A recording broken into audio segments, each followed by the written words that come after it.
How do we end up at the U.S. Supreme Court? It's a long story. I'm Jack Phillips, and this is Masterpiece Cakeshop. We're in Lakewood, Colorado. I want to live my life as though Jesus Christ were with me all the time, because he is. But I want to live in a way that honors him in everything that I do. All my life, I love to draw, love to paint, love to create all kinds of artwork like that. That was, how I filled my time if there was nothing else to do. When I first graduated high school, I needed a job, went to work in a bakery, found that I loved the entire environment of working in a bakery. And I saw that you could combine the two, the art that I love to do and the art of baking, like that's just a natural. One day I'll open my own bakery, I'm thinking. Took a while, put away some money, bought some stuff, and here we are.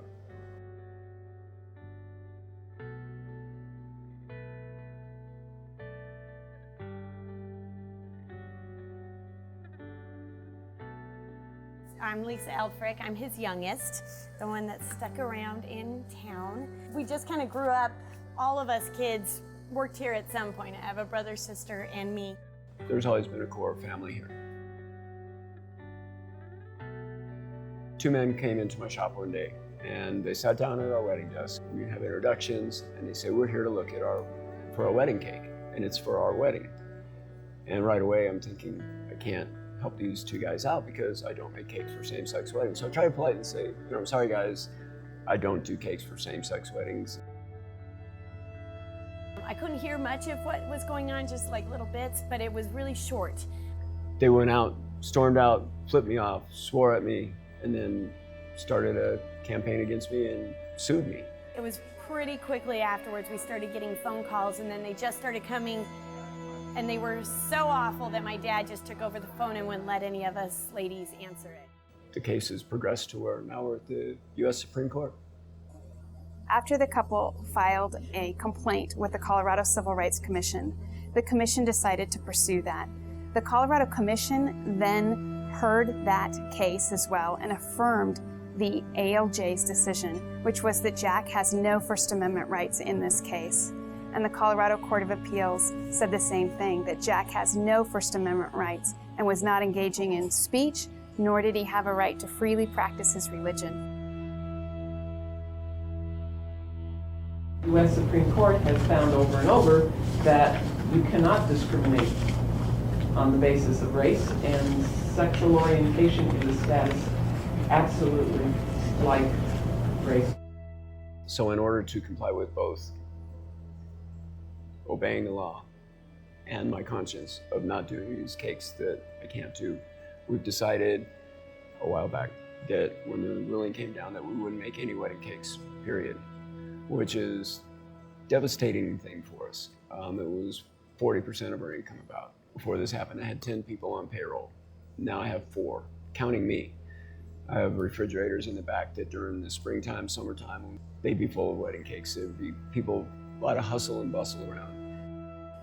What's at stake in this case is the right of all creative professionals to be able to create artistic expression that's consistent with their convictions.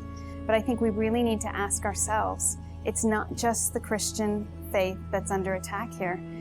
Are we really willing to have Jewish, Muslim, Catholic, Protestant creative professionals all purged from the public square simply because of their religious beliefs? I serve everybody who comes in the door. I may not make that cake, but the person who comes in is always welcome. And same thing with these 2 gentlemen that came in. I serve everybody. I just don't make cakes for every event. It's had all kinds of moments. It's not always been, lots of fun. It's not always been horrible that, you just want to hide. But there have been dark moments and really exciting moments. But watching him go through it, and I think the community and people, as they know my dad, when they watch him go through it, he's just level. If I could communicate anything to the people who take their time to call me up or read an article, look me up and send an email, how much I value that support and how much I want to stand firm, to do what's right, and to honor my God, and to let them know that what I'm doing, I'm also doing for them, and that they'll be able to say, I agree with this man. He's doing what's right, and I hope he wins. He has such a kindness and a compassion, and people are drawn to that, and they come in and just want to talk to my dad. They might buy just a cookie, and they'll spend a half an hour here just talking to my dad, because that's the type of person that he is. And that could be in the middle of the storm, and people just don't know that he's going through crazy stuff, because he just has always been able to handle it, which is why I think one of the reasons that God has chosen my dad to be the one for this, because he's just can handle it. It's easy as a lawyer to think about the legal principles involved in a case and defend the injustice of it. And I'm certainly all about that and pursuing that. But when you actually come to Masterpiece Cakeshop and you're in Jack's world, and you see the devastating loss that he has sustained as a result of this, the loss that means he can't go on vacation because he has no one to keep the shop open, the loss that his family doesn't have half of its income anymore. Those types of things you can't catch over the phone, and you certainly can't capture in a legal argument. This experience hasn't challenged my faith in any negative ways. It's challenged me to grow and to spend more time in the Bible and with fellowship with other Christians, other believers, to encourage me and encourage them and help each other to grow more in our faith. That night I got out my Bible and I was like, God, you got to show me what it says, because I've always kind of lived off of what my parents believed. So it's been 5 years now. It is catapulted into just a true, like a true love for God's word and what it says, and a desire to follow it. I'm amazed at the courage they have, at the joy they display in the midst of suffering, and just the peace that they have in walking through this.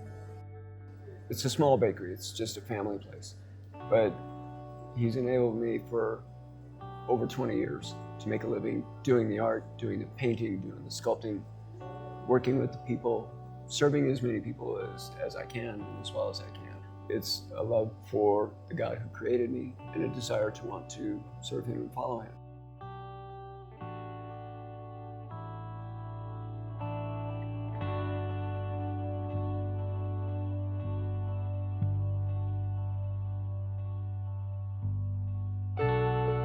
My dad's the best. he signs my paycheck, so he's the best. I'm just kidding. Actually, my mom does now, so he's out of the picture.